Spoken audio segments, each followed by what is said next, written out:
and welcome to Back to Basics Homestead. I wanted to do a little emotional video today. I get this comment very often. Oh, your life looks so romantic and sounds easy. Well, the quick answer is no, it's not easy. I have to be organized and I have to be passionate about what I do. So here's a little glimpse of my day.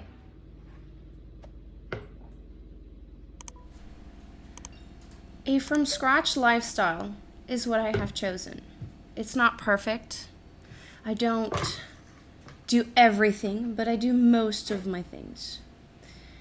I do get the comments, I don't have time for this. I don't have the time to do this. And it's true, it does take time. But I prefer getting myself organized and having a schedule to make everything simpler for me. For example, now I am doing sourdoughs. And I have now made it a routine that before I go to bed, I prep my dough and then I let it rise during the night, and then in the morning during or after I have my coffee, I just prep everything and I bake it. And by dinner, I would say either by dinner or by lunchtime, everything is ready. So it's easy for me to introduce this in my busy schedule. But why am I doing all of this? Well, yesterday I was having a snack with my husband and we were having cream cheese, focaccia, garlic bread, and we were drinking kefir, water kefir that I have made. And my husband said, "You almost made everything that we are eating. It's amazing." And it got me thinking, like, if I had a little bit more time, a little bit more space, that cream cheese could have come from my hands and my land. And then my kids say sometimes that they really enjoy what I bake. It just makes me so happy to hear.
Many things are growing in the grow room. I have up-potted my celeries in my little 2-inch soil blockers, my eucalyptus, all my trials, for the greenhouse. So spinach, lettuce, what else?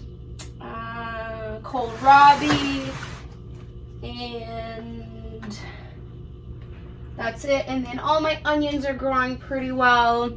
Over here is the leftover celery that I have not transplanted. More spinach that needs to be transplanted, and experimental cabbages for the greenhouse. I also sowed some rhubarb. The onions are doing great in the little soil blockers. They were a little bit too close from the light, so I had to make a little adjustments. But other than that, everything is going pretty well. I also started, I think in the month of January, I forgot to write it down. I had some sweet potatoes that were epic failures last year. I think I harvested like a pound and a half, and they started germinating in my potato jar. So I decided, what the heck, instead of wasting and making this experience super frustrating, well then this year I did not have to purchase slips or sweet potatoes at the store to make this year's crop. At this point, they're going well. I have 2 plants here, and they're growing a lot of roots. And on this one, I will have at least 2 more. This one, I'm not sure anything's gonna happen from it, but we'll see. And this one seems promising also. I have a couple of babies here. And this one I need to add water. This one, same thing. This one does not seem too promising. And this one has at least 1. So I will have at least 1, 2, 3, 4. I have 5 at the moment. So right now I have the same amount of last year, and I'll probably have more. I also found out that sweet potatoes don't like to be tight in a container. So I made sure to, this year experience with sweet potatoes, to put them in the ground instead of my little pouches of 5 or 7 gallons. And I've decided to start it a little bit earlier. Last year I started, I think 6 to 8 weeks before my last frost. This year I said, no, I'm gonna start early. I want my root systems to be very well established, and I want to have big healthy plants so that when I transplant them outside, they're at their peak. That's pretty much what's going on in the grow room. And these, if everything goes well, if I can unfreeze my high tunnel door, well, these are going to be acclimated in about 2 weeks to 3 weeks outside, and then I will transplant them maybe end of March, beginning of April. We'll see. It's an experiment, so that is a total learning curve for myself. I want to push my high tunnel to the max and buy myself at least 4 weeks of growing. And if I can get spinach and greens and maybe cabbages and cauliflower earlier this year, that would be epic. Last thing going on here, my indoor garden, the lettuce, I'm at the last of it. I think I'm gonna give one more harvest and then give the tray to the chickens.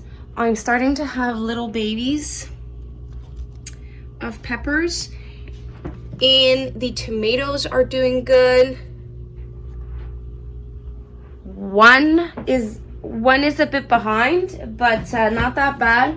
And then the celery that I grew from the store, I will be able to transplant it in the high tunnel. I just have to check out if it can handle the cold or not. And I started another one. I got some from the store the other day, organic, and I decided, what the heck, I can maybe have 2 celeries in the high tunnel. We'll see. And then the turmeric, I planted 2 and 1 germinated. So I will be getting myself a bigger pot and I will be planting all my dried turmeric. It worked. Sadly, my ginger did not work. I planted 2 and I have fuzzy things here, so I have to throw this out. But I think my window is still open, so I will get myself maybe this week or next week some ginger, fresh ginger instead of frozen ginger. I want to thank you for passing by the homestead today, baking bread with me, well, little knots, garlic knots, planting seeds, watching my little seedlings grow, and being part of this amazing journey. So take care. Bye.